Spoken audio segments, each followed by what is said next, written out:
I'm joined by Brian Carroll, the Business Development Manager of Dortech Architectural Systems Limited.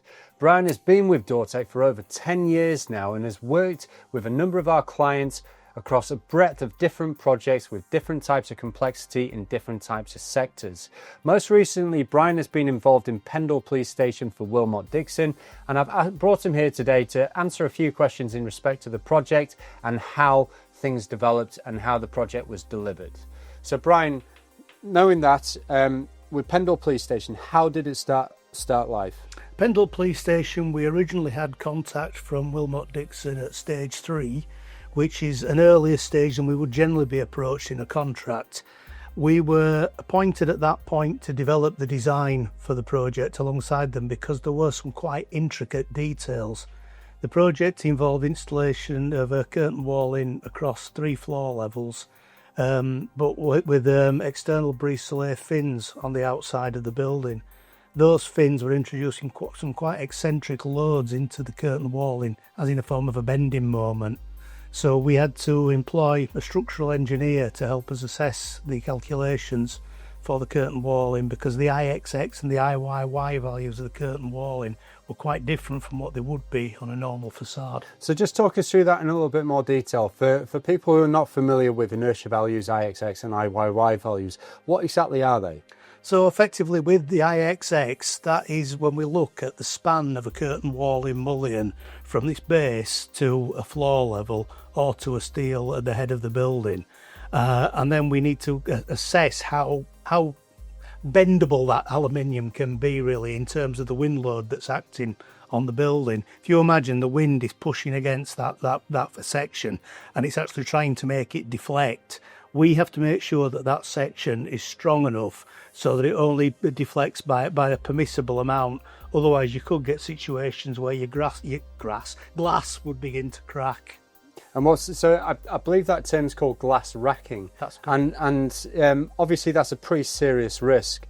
So what generally does a structural engineer do to make sure that you avoid glass racking? What sort of process do you go through? Effectively, the structural engineer would need to look at the site, taking account of the topography of the local area, any surrounding buildings, etc., to come up with a bespoke wind load for that site, because it would be different wherever it is in the country.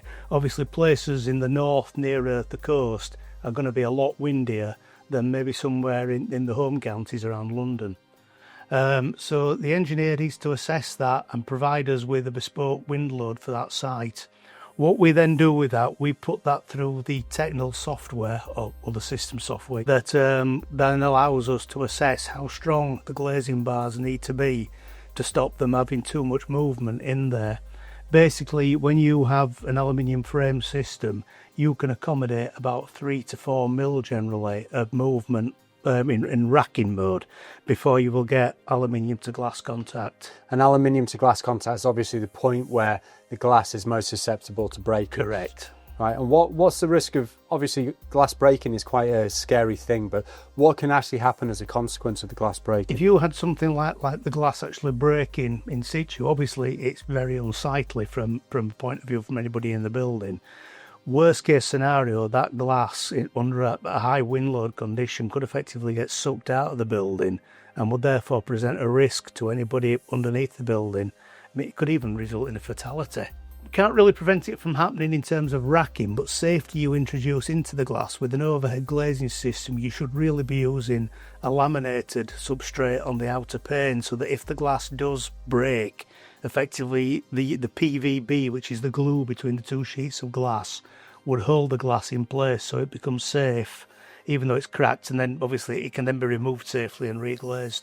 In terms of the glazing at Pendle Police Station, obviously 3 stories high of curtain walling. What type of glass specification was used and why?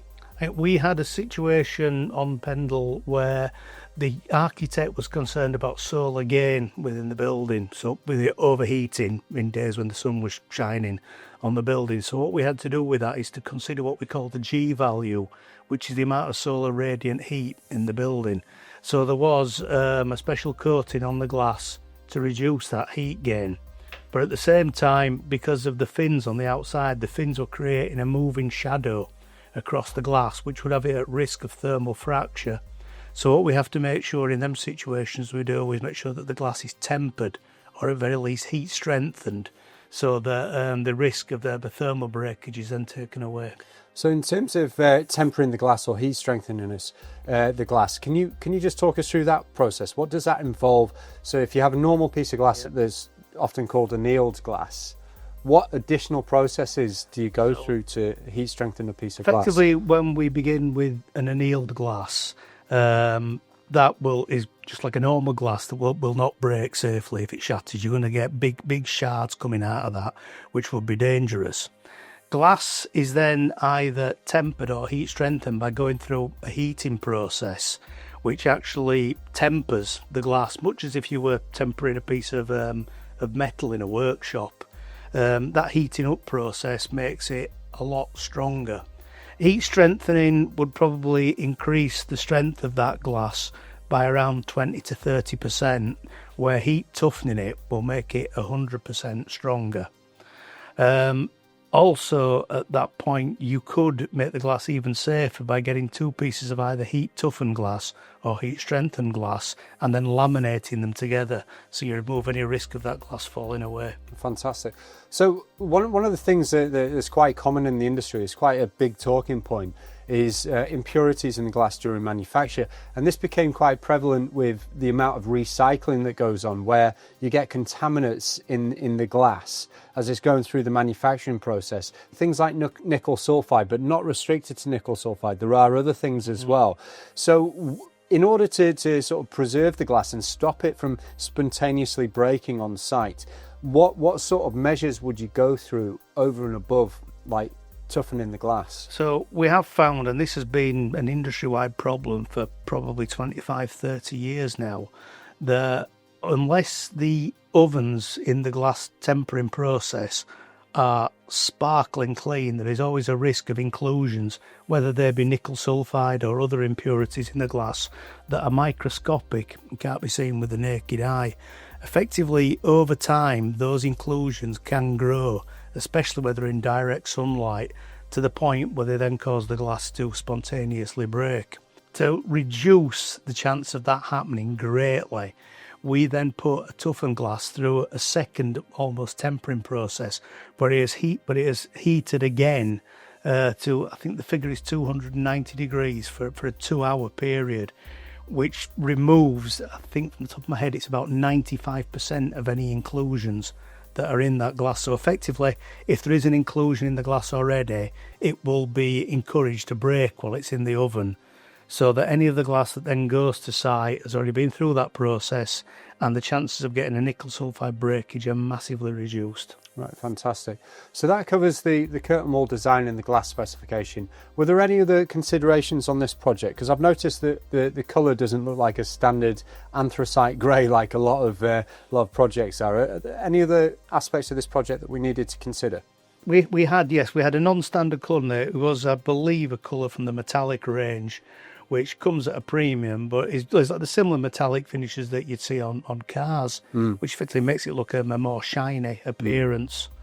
And then on top of that, of course, we had the fins that we needed to consider, and also at the ground floor areas, we had to have anti-bandit glass in those areas with a view to protecting the police station against attack. Okay, what is anti-bandit glass? Effectively, it is the laminate that I mentioned earlier, but if you, rather than having one or two interlayers in the glass, there's 4 interlayers in the glass, 4 interlayers of PVB, which effectively makes it a lot more resistant to any sort of physical attack. Fantastic. So laminated glass, you got your PVB or polyvinyl butyl, Yeah, and that gives you containment. So effectively, someone can't break through. that's right. Makes it very difficult to break through it. Got you. Hence the term anti-bandit. Brilliant. Now, what you mentioned, which I just want to circle back to, is that Wilmot Dixon engaged you in stage 3, which is quite interesting in the construction sector, but I would argue like a fantastic thing for a main contractor to do, because it solves a lot of problems before the pressure of the contract start actually kicks into place. With the relationship with Wilmot Dixon, how, is that commonplace? Is that a normal way that the project's run? We have found a change that's come into the industry over probably as recently as the last 12 months, where some of our major customers are now starting to appoint us at stage 3. The reason for this being is that we developed the design of the project with them up until the point where they reach final agreement with their clients on costs and bring the projects to site. The idea is that if there's any issues, they are caught early by employing specialist subcontractors to deal with the design, rather than the main contractor, such as Wilmot Dixon, being in a situation where they have a live project and then find out that they haven't covered something because they didn't have the expertise to understand it. Brilliant. So are there any lessons learned from working on Pendle Police Station? I think the only real issue we had was solving the support details for the brise-soleil system. We ended up having to introduce spigot sleeves inside the curtain wall in mullions to effectively create a fixed end position so that the brise-soleil could tie back to it. But otherwise, I think, it was a challenging project, but they all are, and we'll learn from them and move on. Fantastic. Brilliant. Well, that's Brian Carroll from Dortech Architectural Systems, just giving a bit of an overview on the Pendle Police Station project for Wilmot Dixon. Wilmot Dixon has been a customer of Dortech's for over 20 years now. We hold them in very high esteem.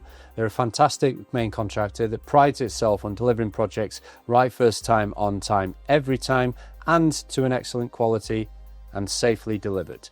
So that's Pendle Police Station. There's more information available on the website, which is www.dortech.co.uk. If you have any requirements for architectural glazing, please get in touch.